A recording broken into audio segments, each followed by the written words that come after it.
The purpose for which this project was designed is to use video technology and test its effectiveness in improving smallholder farmers' ability to learn and adopt push-pull primarily, and to be able to communicate their own ideas on its adaptation in sorghum and millet farming systems, and using Western Kenya as a pilot. We are very keen in this project to link into the CCRP and the regional COP, so that we can not only link into the regional COP, but also benefit from results, scientific results hitherto, and the best practices from the other projects. And we hope at the end of this project we'll be able to contribute to that body of knowledge. The smallholder farmers in sub-Saharan Africa and pretty much in Western Kenya are constrained by both biotic and abiotic constraints, primarily striga weeds, stem borers, and low soil fertility, water stress, and degraded soils. And as a result, they have significant yield losses and increasing crop failures, and this is getting worse with the advent of climate change. And this results into very high levels of food insecurity, malnutrition, and poverty. We are keen to increase yields, to ensure household nutrition and improvement of household incomes among these farmers.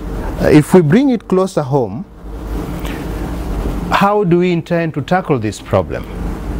And again, this is where we have commonality with the McKnight Foundation, that we recognize the need to intensify agriculture, and it's actually intensified sustainably, realistically, not only ensuring food security for the family, but also expanding the farmers' income streams, sustainably in the context of the farmer. The extension delivery systems weaknesses have slowed down the adoption rates. Push-pull has been very highly successful in maize-based farming systems, and we've had preliminary investigations on whether it can work in sorghum and millets and even upland rice, which are all threatened by striga. And we think this is a good opportunity to use this project to see how farmers learn, and if they can effectively use video technology to not only learn push-pull as it is, but it's also its adaptation to work in millet and sorghum-based farming systems. What's new about this is that not only will we use a new technology like video, that is documentary video, but we'll also use participatory video where the farmer's own perspective captures what the technology is, and in their own linguistic context transfer this technology to the other farmers.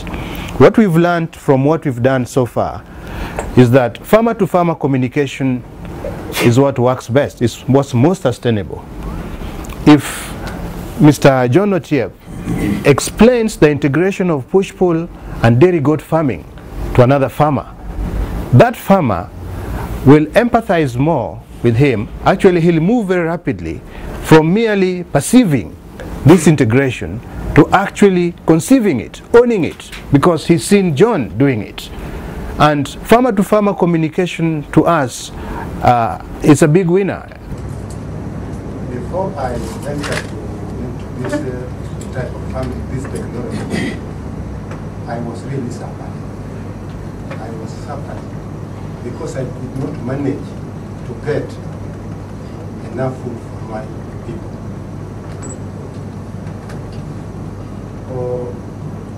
When I worked in 3 acres of my land is when I could get probably something, but not enough. In 1 acre, I could only get 2 sacks of 90 kg. But after entering into this technology, we will hear from what I'm going to say. I'm now getting 16 bags from 1 acre.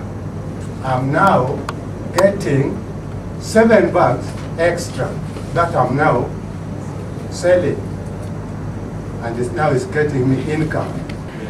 But what it is now remaining is how communication can reach people, because we have been trying to go to chiefs parazas where so many people are not going. You find only clan elders, but they cannot pass the message to all farmers. So what is now remaining, if they can, we can make it in a video, so that sometimes it is in there. They see me talking to farmers, they will take a certificate. So we really appreciate that. This technology, I'll say it's beneficial to me and my farmers. We have a new constitution, and I'm seeing this change almost everywhere. So we shall also fight the climate change, because this new technology I just bringing to assist us in this special technology, this video, I'm seeing it will challenge us, we farmer teachers and we farmer field schools. To me, I'm seeing it will challenge us. Because, for example, where I come from, Viga, when just this, let me say, for example, when there's a meeting or a barasa, and somebody comes there with a digital camera, people feel that they have seen something very interesting. And supposing we take this to farmers, it will pick up faster than the way we used to do with the farmer field school. I'm seeing the rate of farmers will increase because of this. Farmers, when they see things practical, for example, when they are taken photos in this video and they see it immediately, to them is very miracles, especially in my area. So I'm seeing this technology and I'm supporting it, and I'm saying let us not talk of it, let us implement it. I came to know or to join hands with the ISIPE was the year 2006, when I happened to attend a field day. From the year 2006, ISIPE did train 20 farmer teachers, and on the same year at November, we opened the 20 farmer field school groups dealing with push pull and the issues of the video camera and the digital cameras. That was the world we were looking for. And when for this forum, I say thank you very much. We just pray that this world, it happens so. There was a point I wanted to say. In our farmer field schools, I have 245. And it happened that Mr. Jimmy came with the people of the magazine. It happened that one field school happened to appear on the magazine, Kenya magazine. It forced every member to photocopy that page. Whenever he goes, he first shows or she shows that picture, that here am I. And these are the issues that are in field school. Yeah. That one interested and interested. We opened 5 more field schools, each of 30 members, times 5. So it added a lot of marks to us. So we feel you come once again. What I would just also like to add on is that we have very small pieces of land. And we are, as you know, we are in the periurban, we are neighboring the city. So many people have come now to settle around the city, and our area is the place where they are targeting wanting to settle. So that also has made us now to remain with small fields. And in order to get proper, production which can keep us going, we shall have to intensify a lot of work on those small pieces of land we have. And it is only the push-pull technology that can come up with that solution. Because in the push-pull technology, you can use a smaller land and get a higher yield. See? At the same time, the push-pull technology is friendly. Both it is friendly to livestock keeping, it is friendly to even to the soil of the field itself. As the technology, now you are told that we are going back to sorghum, millet. These are salt friendly varieties. And now, even in the market, the sorghum and millet is selling higher than maize. And many people have gone back to we call it the red word, the red bread. Yeah, so many people are using that, even in schools.